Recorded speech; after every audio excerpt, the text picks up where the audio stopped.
Was 2 years ago. I was living here with my boyfriend for the summer, and we were making dinner in the kitchen. He was standing right here next to the fridge, and I was standing right about here.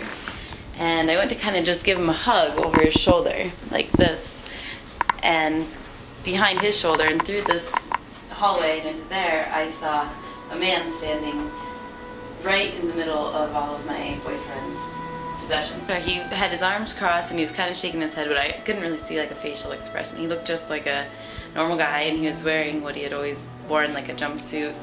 You couldn't see through him? He looked like... He looked like a perfectly clear, or not, he wasn't clear, he was just like you, only I saw him for 2 seconds. Like, my boyfriend turned around, he obviously didn't see him, but he was there. Like, I said, there's a man standing over there, and he looked and didn't see anything, and we talked about it for a little bit, and I knew that it was his grandfather, like, pretty much at that point, but I remember it took me about a month and a half before I told him specifically that it was his grandfather, because, you know, how do you tell somebody that, like, when I had never seen anything before, and he and my boyfriend were really close, and so I guess maybe he was keeping an eye on him, I'm not sure.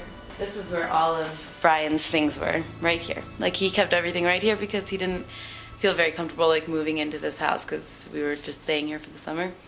And so his grandpa was standing, you know, right here, and just kind of had his arms crossed and was kind of shaking his head.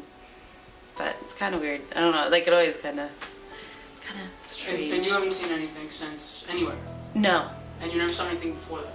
No, I'd never seen anything before. I'd always believed. It always kind of scared me a little bit, but I never saw anything.